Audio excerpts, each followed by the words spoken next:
Welcome back to Fantasia. Thanks so much for being here. It's been a tough Mercury in retrograde, and I don't know when I've seen so much crazy news, crazy events, stuff just going crazy, personal hardships. And if your world feels like it's spinning out of control and you're feeling a bit lost in the madness, today's podcast is for you. Be sure to listen until the end because I'm pretty confident that we will have reframed all of that and got your head turned back in the right direction. So, chaos isn't the end. I know that it looks like that sometimes, but it's a new beginning in disguise. So, why are we talking about chaos now? Well, like I said, it's been a rough retrograde.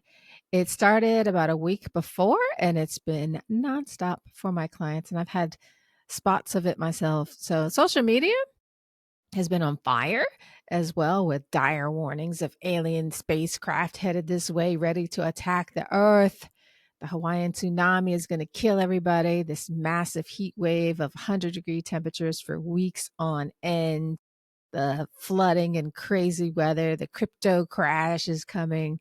The housing market. Food is poison. The air is poison. Medicine's poison. Water's toxic. It's just nonstop doom and gloom, and one story after another about how we're just doomed. And if you're buying it, you've got to be in pure terror. So we're talking about this now because it's part of the soul's journey, your personal hero's journey, and quite possibly our collective awakening. Say, what? Yeah. In the fool's journey in the tarot cards, the fool goes along and he meets death. He meets the tower, which is destruction, but it's not the end. The tower card is number 16, and there are 21 cards in the deck. So there's more to go, more to play. And after death comes the darkness of the star and the moon, and then the sun. So chaos leads to rebirth and a reordering of things. And if you aren't a fan of tarot cards, you see this in the seasons of the year. This is represented in the Wheel of Life. And after a bountiful harvest of the summer, things begin to decline and decay and settle into death. It moves into winter where life is hard. It's the starving time, the harsh time. But out of that stress comes life. Order always follows chaos, and chaos follows order. It's the cycle of yin and yang. Diamonds require extreme pressure and heat for carbon to transform into one of the cleanest, clearest, hardest, most brilliant substances on earth. And muscles are another example. If you want to grow bulk, you have to lift heavy weights. This puts the muscles under stress and they get these little micro tears. And this is what makes the muscles stronger, bigger, and more resilient. Wisdom's another example. We don't grow wise from reading books. We can acquire knowledge, but wisdom is knowledge applied, and we know what love feels like because we've lost it. We know compassion because we've made mistakes and we've had to forgive ourselves or others. We grieve when someone dies because we're blessed with their love and kindness. So great progress, great achievement, and all new beginnings come at a cost of stress or chaos. I've known lots of clients who come in for counseling during a stressful time in their lives. And once, the crisis is over, they terminate services because things have become comfortable again. Nothing's changed. It's just comfortable. And change requires discomfort. And they aren't willing to do that. So they kick the can down the road a little bit, keep doing the same thing over and over with either the same people or different people. It's just a different day. And you can do that too. Or you can meet the chaos with bravery and power through it, come what may. You see, we are at the dawning of a new age of Aquarius, whatever that means. And a change that big is not going to come without massive sacrifice and discomfort. This is a collective challenge, but most of all, it's a personal one. It's a chance to be initiated into your core self, and that doesn't come easily. So here we are. If you're paying attention, you've seen the signs of destruction of the life that we have known. Talk about climate change. But when the skies are overcast for months and we have weeks of 100-degree temperatures, tsunamis, wildfires, and floods all over the world that wipe out whole towns, that's not climate change, that's geoengineering. That's intentional, targeted destruction. And at no time in my lifetime did Mother Nature ever act like that. When our legislators have created and are creating laws that prohibit us from having organic, healthy food, You have to start wondering if we're being systematically poisoned. In case you don't know, organic food can now be sprayed with upheaval, which is a preservative that contains mono and diglyceride, which are explicitly banned to be used on organic food. There are lab grown meats now that are full of additives to give it the right texture. And these foods are not foods, they're not tested. And I'm not sure how this is an improvement. Why are we doing this? And can we talk about milk? Did you know that it's really hard to find real milk now? If you buy organic milk now, 80% of it is ultra pasteurized. They do this to extend the shelf life. It doesn't even have to be refrigerated, but all it does is remove the healthy enzymes, proteins, and makes milk difficult to digest. It damages vitamins and minerals. Or you can drink pasteurized milk and get growth hormones and antibiotics, or you can drink dead milk. So neither's a great option. What about just real milk? We don't see that anymore. It's outlawed. And can we look at medicine? I saw this post on social media where this woman says she pays $15,000 a year in health insurance, and her daughter has a $256 doctor visit. The insurance company was denying payment because they hadn't met their deductible. Can you believe that? That's what affordable healthcare looks like in our country now. We are under constant surveillance. The cameras at the stoplights, everybody's Ring camera, your phone, all the smart appliances, and your car are all sending data about what you're up to. I have no idea who wants all that or for what purpose, but someone is collecting it on a cloud. And your health records are there too, your text, your emails, your social media, every facet of your life. I saw a social media post about someone's boss had been alerted by ChatGPT about that something that the employee was doing. That's a complete and total violation of privacy. But it's commonplace.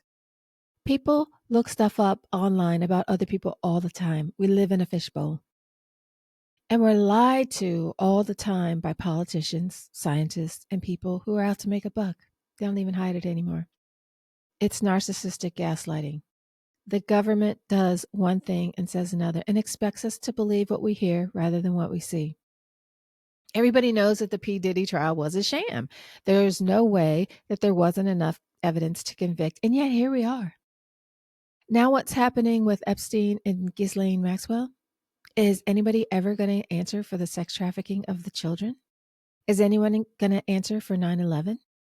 Are we ever going to get answers about what's going on with aliens? Do they even exist? If so, what's our arrangement with them? Or can we talk about whether the earth is flat or round and the implications of that? Were there giants? What's the true history of humans? We know that there's no missing link. Humanoids experienced rapid extinction only to be placed by another version. There's no more Cro-Magnon man. There's no Neanderthals. There's no Denisovans. So when the elites talk about the overpopulation problem and we hear hints of underground bunkers and whole cities underground, is that where they're going when they wipe the rest of us out and roll out the new Homo sapien sapien or whatever it's going to be called? We could talk about the simulation and whether we're living in a matrix. Can we get out? Or is it about to collapse? Or is it a hologram? Who the heck knows? Now, my point isn't to figure it out or to plan a way around it. It's really to talk about focusing on what you can control and what's important. It's really an invitation to surrender because you can't fight chaos. Chaos has her way with us. It's like a wave, and the only way through is to surrender. And when you're relaxed, you roll with the energy and are purified by it rather than consumed by it. So let's look at the myth of Cupid and Psyche to see what I mean, because I like stories, right? Do y'all know that one? Well, Psyche was a young woman who was so beautiful that people began to worship her instead of Venus. And this made Venus, the goddess of love, jealous. So she sent her son, Cupid, to shoot her with an arrow so she'd fall in love with the hideous creature. But Cupid accidentally pricked himself and fell in love with her himself. Fortunately for him, Psyche returned the affection and they went to a magical place to live in secret. Now, the strange thing about this was that Cupid had asked one thing of Psyche, that they lived together in darkness and she was not to look upon him. I don't know how all this happened without her ever seeing him. That's the story, so we're going to roll with it. Now, let's sidebar for a moment and talk about this because I think it's significant. So Cupid's mom is Venus, who is Psyche's enemy. She sent Cupid to curse Psyche, basically. And Cupid disobeyed and fell in love with Psyche himself. Now, Psyche doesn't know any of this. She also doesn't know that Cupid is a god, too. So maybe Cupid has some insecurities. Maybe he's wondering if he can be loved for himself instead of worshipped for his status or who his mom is. Maybe he wants to protect her from his mom. Psyche is really being asked to love blindly, to enjoy the pleasure and intimacy without full knowledge or awareness of who he is or what he's about. So the love is new, innocent, and immature, like all new love. Okay, so back to the story. Psyche's having a great time, but when she meets with her sisters, they're catty, they're jealous, and ask her all kinds of questions about her new husband that she can't answer. And she can't make sense to them. It doesn't make sense to them why she can't see him. So they figure he must be a monster. So now Psyche has to peek. She has to see because now she's full of insecurities. So while Cupid is sleeping, she lights a lamp and gazes on him. A drop of hot oil falls on him and he wakes up and he sees the betrayal. And feeling violated, Cupid leaves. And the paradise that they created collapses. And here's where the chaos begins. Psyche's not afraid of him. She wants him back. She begs Venus to help her. And Venus is not in a forgiving mood, and she sets Psyche 4 impossible tasks. If she can complete them, Venus will help her. Sounds like the labors of Hercules, right? So Psyche's first task is to sort an enormous pile of mixed grains overnight. In other words, she has to make order from chaos, and she succeeds with the help of, I think it's mice. And her next task, so that sounds like Cinderella, right? Cinderella has to do that too, yeah? And the mice help her. Anyway, the next task is to retrieve golden wool from these deadly, violent rams. She watches and waits, and the rams rub against the bushes and leave some wool on them. And she just picks it up from the tree branches and bushes and once they move on. So she was pretty crafty with that one. And the third task is to fill a flask of water from a deadly cliff that is guarded by dragons. Now, by this time, Zeus, who's king of the gods and Cupid's father, sees all this nonsense and he wants to help Psyche. So he sends her an eagle who flies up to the fountain of forgetfulness and helps her to retrieve the water. So let's pause again for a little sidebar because I'm always talking about metaphors. So do you see what's happening here? Whenever there is a lover's tiff, it pays to have a little forgetfulness so you don't get wrapped up in your hurt and self righteousness, that you don't let the love back in. Love needs humility and open heartedness and humor to survive. And Zeus, of all people, helped her to get it. Okay, so back to the story. She has one more labor, and Psyche has to go to the underworld to get a box of beauty. I think it's cosmetics from Persephone. And only Mercury and Hades, and sometimes Persephone, can go back and forth from the underworld. And people just don't go to Hades or the underworld and never come back. You die. That's it. So Psyche dissolves into tears. Of course, she's thinking, oh my God, I got to die. But she didn't have a choice. So it's what she does. She decides to throw herself off a tower. But the tower speaks to her and gives her very specific instructions on how to accomplish her task. The tower also tells her all the things she will encounter along the way and how to deal with each one. So she takes 2 coins and 2 honey barley cakes and sets off. And she sees a donkey driver, a drowning man, and 3 fates and ignores them as instructed. Why? Because they're distractions. And this is very important. Bookmark what I just said, because you're going to see a lot of distraction. All those things I talked about earlier, the alien invasion, poison food and medicine, weather manipulation, is all a distraction. You can give your attention and time to them and it will never be enough. It's an energy sucker, so avoid them. The 3 fates are a distraction. I used to work as a tarot card reader for a short time, and people would come to me asking questions like, what's my future? Will I find love? Will I be happy? And these are distractions from living a life of choice and free will. That's why I quit. I was just like, I could do this all day long and it's not going to help you. So she distracts Cerberus with the honey cakes and pays Charon for the crossing and return when her curiosity stirs. Psyche wants to use the cosmetics to make herself beautiful for her husband. And when she opens the box, a death-like sleep overcomes her. Now, Cupid has been watching all this from Mount Olympus and comes to the rescue. He scoops up all the beauty sleep and he shoves it back into the box, and Psyche awakens and continues on her way. And once Psyche returns with the cosmetics, Venus not only honors her word, she's won over. She realizes Psyche really loves her son, and she does too. And Psyche is made into a goddess, and they live happily ever after. So, Psyche's fall from paradise is the call to adventure or the call to transformation. It's always a call to transformation. And to get there, she has to journey through pain, ignorance, chaos, and even death to be reunited with her love. Every task strips her of something and becomes a purification ritual. So she has to go to the underworld and experience a death to be reborn into something new.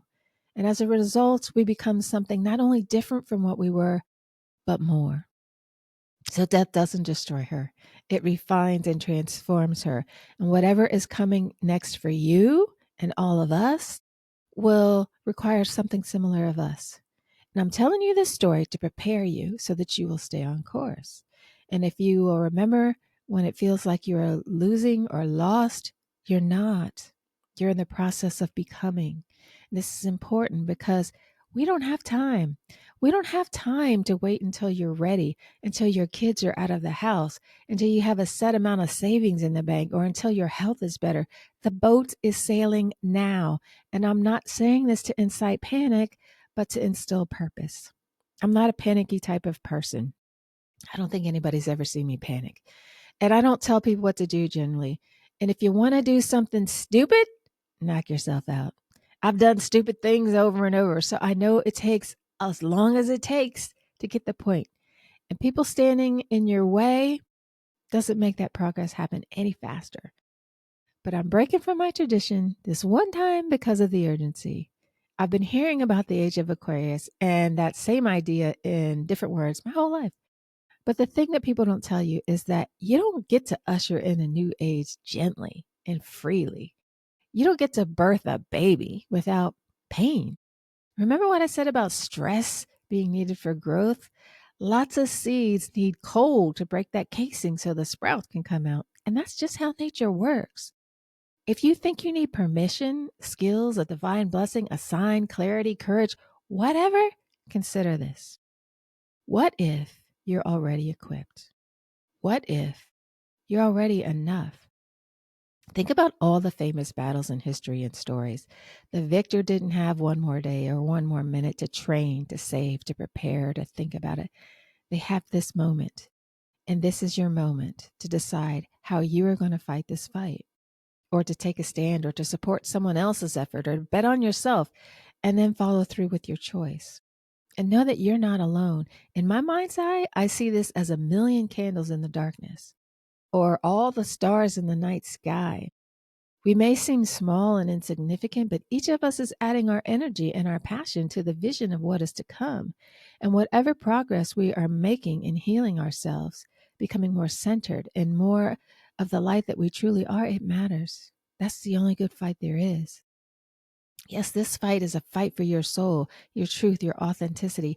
I believe it's about reconnecting with your heart and bringing love and light back into the world, one person at a time. This is the moment. This is the turning point. I hear people talking about doom and gloom. It's months away. It's 15 years away. People always have a timeline to scare us all to death. And to that, I say no. As long as there's hope, chaos is a catalyst. Let's use all this doom and gloom to unite with peace and love. If not with others, then at least within our own hearts. Fear closes us down. Love opens and connects us. We can let love be the way. It doesn't have to be anything big. It can be a little half smile to someone you pass in the hallway. It could be a small act of love or courage or presence that wasn't there yesterday. Every small act can be a foundation for another one. And think about this. Why is the deck being stacked against humans?